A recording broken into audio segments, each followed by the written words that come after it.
All right, Chris, this is an open-ended question. I always like to start with this. When you think back to your childhood and for you in the DFW area, what are the things that stand out, whether it's, hobbies, interests, people who are influences? You don't have to answer all of those, but when you think back to that time in your life, what are the things that really stand out to you?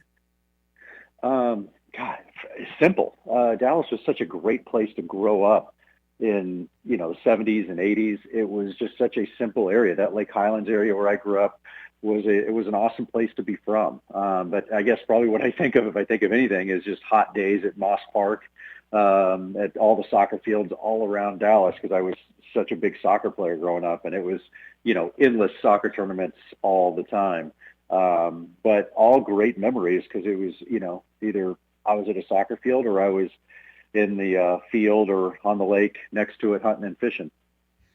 And I know you love sports, was there a thought, at that point that soccer would be something you would do beyond school and maybe into college and heck, God willing, even beyond that? Or was soccer just kind of a fun thing for you to do competitively? Well, I always gravitated towards soccer, and I think I watch my own kids, and you obviously gravitate, and you find a passion in something you're successful at. And I always had success at soccer. It always came easy. I understood the game, saw it really well. But like most Texas kids, especially back then, you did everything, and you never specialized in a sport until much later in life. And in Texas, you just had seasons. It was like, okay, this is football season, this is basketball season, this is soccer season, this is so you did it all. And it was the same kids from your school. Back then they didn't divvy up the kids and do, the fair play where everybody wins and everybody gets a trophy. You just had your buddies, and those are the guys you went to school with. And one of the dads coached, and it was really simple. And, I didn't really specialize in soccer until much later. I was always successful in growing at it. And I kind of went out on my own because I left my buddies and started playing on club teams and so forth. But still, it was pretty generally in my area. And then once I got to junior high, I really thought, this is something I want to do. And definitely by high school, my goal was to not only go to college, but to earn a scholarship. So at what point did broadcasting come into the picture, and what were your first opportunities in any capacity to kind of dip your toes into those waters? It wasn't until college, when I did get that scholarship. I had a couple of offers. I ended up going to Oklahoma City University, which lo and behold turns out to be a great mass comm school. And I went into the mass communications department, and it was really odd. It was really soccer, and knowing the sports information director and this guy named Chris Weiss, who I'm still friends with to this day, who came to me my sophomore season and said, hey, I'm starting a new program. We're going to start doing play-by-play for our basketball team on the local Cox Cable Network. I need a student to be kind of a guinea pig for this program. You're going to do play-by-play, and then I'm going to bring in a professional broadcaster. Maybe we'll rotate it out or whatever, but I want to start a program. And he said, I need a student to start this thing with, and I think you'd be great. And I had no clue what he was talking about. Never been on TV, don't know anybody on TV, never had any desire to be on TV. And he said, I just think you have the right personality. And he decided he was going to teach me. And that's what we did. We would go in and have meetings and talk about how to do this. Then we would break into the mass comm department late at night and put in old videotapes and turn the sound down and start doing play-by-play. We did that for months until my first broadcast. And honestly, I just, I was like a duck to water. I just took to it and immediately could tell, this is what I want to do the rest of my life. I love this. It felt to me like soccer, that drug that just it hits your veins. I'm like, okay, I'm in. I'm all in on this. It was the first time I thought, I don't really care as much about soccer. This is what I care about now. Well, from one play-by-play broadcaster to another, I know exactly what you're talking about, and I think I heard you say somewhere along the lines that, if the opportunity ever presented itself, you'd love to still do stuff with sports. But how did you venture away from sports and more into I don't know how you'd characterize it, the entertainment field? What were those opportunities, and how tough was that decision to maybe move away from sports? Well, while I had great people in my life, you only have so much and so many people that can guide you to a certain degree if you're going to this level. And I had the opportunity to actually move back to Dallas, which was my goal in life. My main goal was to move back to Dallas, be a sportscaster, someday be the voice of the Dallas Cowboys and live happily ever after. That was it. And then I had this opportunity in '99 to move out of Oklahoma City and move to Los Angeles and start up a horse racing network. And I thought, you know what? I've never been to LA. I've never even been to California. I'll just go out there for a couple of months, enjoy some sunshine, go to the beach, and this thing will fail, and I'll probably hate Los Angeles, and I'll come back. Because I always felt like you can always come back home. And so I did. I took this chance, and I still thought I was just going to do sports out there in LA. But once I got out there, again, I was so naive and so green. I did have an agent, and she started putting me up for movies, for these other shows, and I think ignorance is bliss. I think I was fresh meat. I was something new to the scene. I clearly had a little bit of talent, and I didn't reek of desperation. I would just go into these auditions, and I was just having fun. I thought it was great. And so I did a couple of movies. I did a movie with De Niro and Eddie Murphy. I did a movie with Ben Affleck, and I did these little bit parts. I don't love acting, and I quickly realized that. But I also started doing some other things, like a home and garden show. I did a game show, and I thought, wow, there's a whole world out here for hosting. So how did you get introduced to The Bachelor, and what do you remember about your thoughts on that concept back then? It's obviously turned into this amazing hit. Did you know at the beginning that this is going to be something special, or were you skeptical, or what was your impression when you were introduced to the idea? Well, you don't even think enough of things when they're created to be skeptical, because it doesn't even deserve the right to be skeptical even, because it's just a thought. There's so many shows that are pitched. You hear so many ideas. And back then, again, I was so green.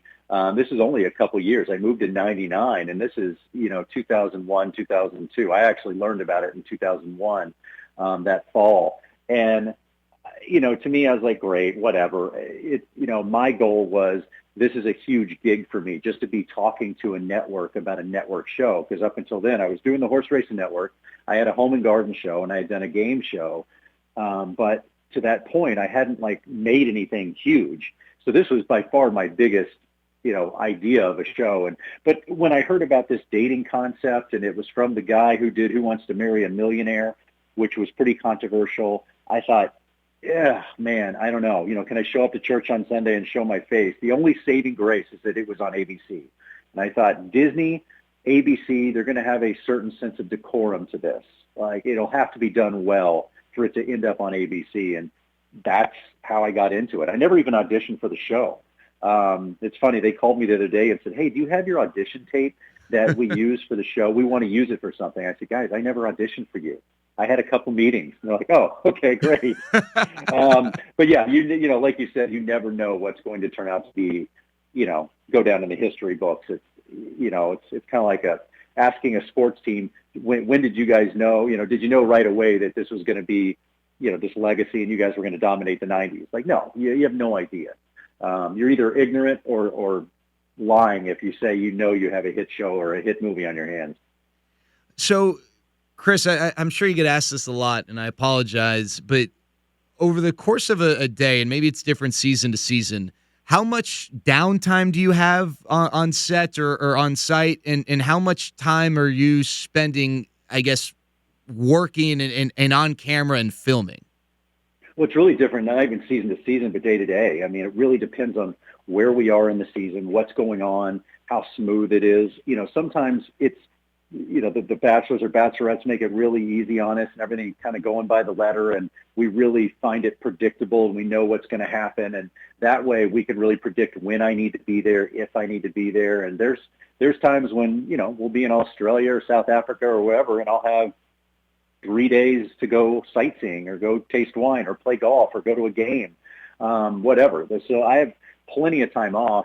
And then there's some seasons that are, like Colton, for example, we're flying by the seat of our pants, literally, and he's jumping fences, and, you got to be there. You got to know what's going on because every day is very fluid and changing. And as a producer, I got to be there, but as a host, sometimes I got to be there to wrangle this thing, talk to these people, sometimes on camera, sometimes off. With Peter, there was a lot of off-camera discussions I had to have with him as a friend, as a host. So it depends on, where we are in the season and also what hat I'm wearing that day. But there's a lot to it. But then sometimes, I try to take advantage of this opportunity of traveling around the world. I mean, it really is a blessing to get to go to these places and do it on ABC's dime and, go see all these incredible spots. Do you have a favorite place? I know that's probably a tough question to answer, but one that really stands out to you, a place you've gotten to go?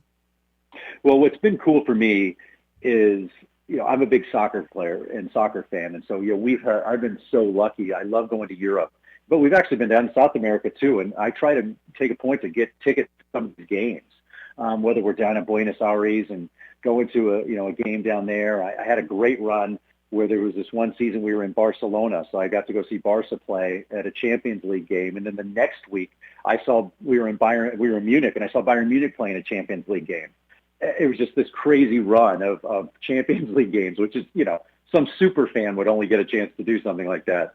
We were in South Africa and they were playing a friendly in Cape Town, and it happened to be against the United States national team. So we all went to that. So there's been some cool moments where you're just sitting there thinking, who gets to do this? Like, who gets to do this? It's really awesome. And one of my fondest, earliest memories of the show is we had Madison Square Garden to ourselves after a Knicks game because we were doing a date there. And I remember my boss and I, they weren't going to use the floor for a while, so we went down and just played one-on-one at the Garden for like 45 minutes. And we were just sitting there laying on the floor thinking, this is a pretty cool gig. This is a pretty cool gig. Wow. Did you win? Do you remember the results of that one-on-one match? Yes, I do. In all fairness, Mike Fleiss, the creator of the show, is like 6'7". I am not 6'7". So he did dominate that day. But I also told him, you're my boss. I had to let you win. I guess The Bachelor is such an established show now, and ABC, there's, I guess, some credibility and power that comes with that. But do you guys ever have a tough time, whether it's reserving a place like like Madison Square Garden, or when you're traveling internationally to get the venue that when we watch on TV, it seems, they must have just snapped their finger and hey, they've got access because this is The Bachelor and this is ABC. I'd imagine that there are some that are maybe more challenging than others to lock down. Yeah, I mean, the answer is yes and no. It ebbs and flows. I mean, there was a while where we could absolutely get everything. And then there was a lot of copycat shows, and a bunch of people kind of jumped on this bandwagon of kind of using and abusing resorts and saying we're shooting this show. It's like The Bachelor, and clearly it wasn't. And so for a little bit, it became difficult because there were so many imposters. But now that we've been around so long, we're so established. We have a team, and that is their job. They travel around. They're booking, whether it's resorts, places to go, dates, but also concerts and people that want their music on and want to promote their brand. And so there's a team that just does that now. And the show has become as much of a travel show as it has anything else. It really is fascinating to see the impact we have at some of these resorts. And a lot of them, look, it's not that glamorous because when we go, it'll be 3 or 4 or 5 months ahead of time. But so it might be a soft opening where the resort isn't quite done yet when we're there, and it will be done by the time the show airs. And so yeah, we go to a lot of soft openings and places off season when it's not the greatest, but we make it look great, and we do a great job of really the way the show is shot, how romantic it is. We do such a super job that a lot of these places are just blown up by the time the show airs, and the website crashes, and because we have the most affluent, educated audience in television, so we have the decision makers that are sitting on their couch going, "Yeah, I want to go to Bora Bora. I want to go to that beach." Chris, what have you learned about relationships over your time hosting this show that is founded upon relationships? Oh my God, it's I don't even know where you could start because of my age, my experience of living my life. I'm now a parent of 2 teenagers. One of them's about to go off to college at TCU next fall, and helping raise those kids, and then going through my own experiences of being married for a long time, going through a divorce, trying to date again in your 40s, and at the same time being on this show that is all about love and relationships, and listening to all these different takes on it. And I think if I had to narrow it down to one really broad brush thing, it's that life's not so black and white. There's a lot of gray in between in relationships and communicating and where people are coming from and why they are the way they are. And I think that has made me a much more compassionate man and a better listener, a better father, probably a better boyfriend, of just understanding. And, I think I grew up, again, in the 70s and 80s in Texas, and my dad, who's an amazing man, was very, it's my way or the highway, and kind of, with a steel fist. But that's not really the way it works. I started raising my kids like that, and I'm like, man, I'm not really getting anywhere. I'm not a good communicator. Just saying this is the way it is because is not really a thing. So I think I've become much better, a more well-rounded human being. I believe we have a new season coming up. What are you most excited about for people to see and enjoy with the upcoming season?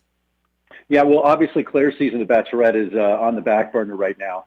But we knew we needed some content, so we created a new show called The Bachelor, the Most Unforgettable Ever. And this is going to be, almost think of it as a podcast, where we're going to take an entire season and just squish it down into a 3-hour show on Monday nights. It starts on June 8th. And I'm going to be hosting. We're going to talk to some of the characters that were on the show. And these are like the Mount Rushmore of Bachelor shows over the last 18 years.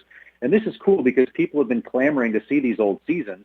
A lot of people, we've been on for 18 years, so maybe you weren't born yet. Maybe you just didn't get a chance to see. You jumped in during the Colton season. Well, you missed Jason Mesnick and Sean Lowe, and you missed Juan Pablo and Trista Rehn, our first Bachelorette. So we're going to go back and we're going to show you these seasons, but not over kind of 10 long weeks. We're just going to do it one night so you have a really good idea of what this season was about and why it's a classic.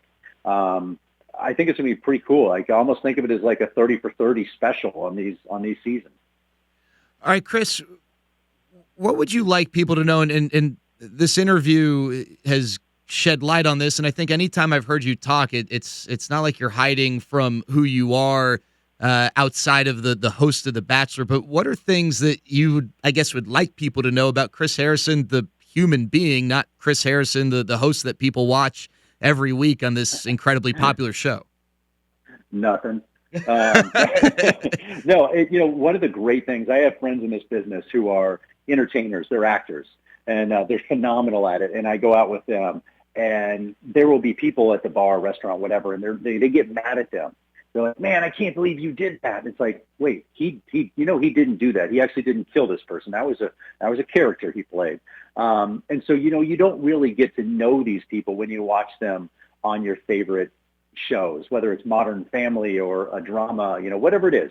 I feel the great thing for me is that when people approach me, like at the airport or whatever, they feel like they know me because they've been watching me for 18 years deal with these issues and be honest and open. And I feel like I've brought myself and my own personality to the show, especially over the last 12 years when I've really grown into this role. So the cool thing with me is people pretty much get to see my life. I mean, yeah, there's a lot of private aspects I do like to keep to myself. I know people realize I have kids, but I try to keep my kids' lives fairly private. My dating life, for the most part, obviously people know I'm dating Lauren Zima now from Entertainment Tonight. That's gotten public, but for the most part, I keep things really quiet. And I've made a very concerted effort over years and years of learning how to grow up in this business to keep your private life somewhat private, because you got to have a life, and it's not Hollywood. It's not the glitz and glamour. I don't go out to parties. I love having this separate life of my buddies that aren't in the business, and coming back home to Texas and being with my family and friends in Dallas, who I grew up with, and just being normal. And I've worked really hard at that, and it's paid off. Because you can really lean into this Hollywood lifestyle, and there's some really great things about that, but there's a price to pay. There's definitely a tax at the end of the day on your soul and on your life, and I've managed to escape that so far. All right, a few more questions for you, Chris. I know you started a line of rosé. How did that all come about, and what can you tell us about that? That was awesome. Yeah, Seagram's Escapes came to me, and obviously they're an amazing brand. And they had just done this deal with Cynthia Bailey from the Real Housewives, and they said, it was hugely successful. We love The Bachelor. Why are you guys not doing a rosé? And they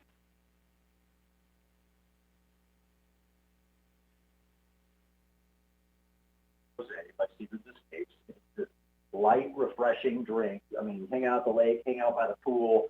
Comes in a can. I went to Chicago. I went to the tasting room. I created the flavor, created the look. I was all in on this, and it's done unbelievably well. It's so good. Sounds crazy, but the best comment I get is everybody's skeptical, and then they drink it and they're like, "Damn, like this is really good." My golf buddies will drink it because it's perfect when it's chilled on the golf course, and they're like, "I hate to say this, but like I really like drinking it." And on purpose, I did not put my face on the can because I didn't want to do that to my buddies to make them drink out of my face. All right, a few quick hitters. What are the shows you like to watch on TV? Oh man, God, I kind of been binge watching everything with everybody else. Succession was such a good show. Absolutely crushed that. I was trying to think of Billions is on right now. And absolutely love Billions. I wait every Sunday night, but I've been to all the documentaries that have come out. The Last Dance, this Lance Armstrong documentary, the Tiger Slam. It's been good content to kind of get us through our days. All right, Cowboys fan. What were some of your big Cowboys memories growing up? Oh man, well, back when I grew up, I kind of grew up in the shadow of where they used to work out over there off LBJ, and so a lot of these guys kind of lived in our area, in and around. And so they were really especially back then, a part of the community. And Dallas was such a big city, but a small town. And so it was very much Dallas Cowboys driven. There was football season and there was everything we did until we got back to football season. Because especially back then, the Mavericks were terrible. Just unbelievably horrible, and the Rangers weren't much better. It was really tough times back then, and so it was all about the Cowboys. And so, we grew up, and I had my Drew Pearson jersey on. I always wanted to be 88 when we played, or Butch Johnson, and we would all wear our jerseys and go play. And the worst part was when you were younger and you had to be the Redskins and be the other team, and you were small and you got beat up real bad. But it was, it really was a Cowboys town. And I grew up never going to a game because we definitely couldn't afford it. It was way too expensive for us. So we would just watch it, listen to it on the radio. And I didn't go to a game until I became a sportscaster in Oklahoma City. And that was my first game, is when I went on the field working. And I mean, I had tears in my eyes just walking at that, and it was that old Texas stadium. So it was like walking into a parking lot, but it was such a moving experience because I was like, I had seen this place and I had been to the stadium before because of concerts and even Lake Highlands. And, we'd go to the old Plano Highland Park rivalry games that sold out Texas Stadium. And it was awesome back then. But so I had been, but I'd never been to a Cowboy game. All right. Final question, Chris. You've accomplished a ton. And if you didn't film another episode of The Bachelor, I think, it'd be easy to look at your career as a huge success. But what are things you would still like to accomplish, whether it's with The Bachelor or maybe outside of that arena? It's more outside, I guess. And, this is the first time you get to a point in your life like, okay, people have asked, well, what do you want to do? Are you going to leave The Bachelor? You've been doing it so long. And I said, it's funny. No one ever asked Tom Brady after his 6th Super Bowl, hey, aren't you tired of playing football? Are you going to go play, badminton or go bowling? It's like, if I left The Bachelor, what am I going to do? I would want to host a hit network show. It's like, well, I have 4 or 5 of those right now. So, where am I going? This is it. I'm still winning Super Bowls. I'm not going anywhere. But now what I enjoy is using this brand to go do good stuff with some really great people. I've been very involved in the Tiger Woods Foundation and getting to know Tiger over the years and work with him on his foundation and his learning centers is awesome. Jason Day is now a really good friend. I love golf and I'm addicted to golf. So getting to know these guys and work and play at the AT&T and through the AT&T at Pebble Beach, I've gotten to know some great people and hosting events and, that have to do with mental health and a lot of charity work. And it's been good to be able to use a platform. Yes, I'm giving back, which is wonderful and it makes you feel good, but it's also, you get to meet some amazing people and have some incredible experiences. So, somewhere in the sports world, I love to get back and enjoy. Do I miss my sportscasting days? Yes and no. I miss the camaraderie. I missed the fun. When Eddie Sutton passed away the other day, it really hit me because I covered the Cowboys at Oklahoma State during those Eddie Sutton days. And, that it just reminded me of how much I love those days and nights at Gallagher-Iba Arena and it was the Big 8, then the Big 12. And so, I don't miss the traveling around and crappy hotels and, all the work that went into being a good sportscaster, but I do miss the world of sports. And so, eventually maybe there's something there. I don't know, maybe come back as a general manager and owner. Who knows?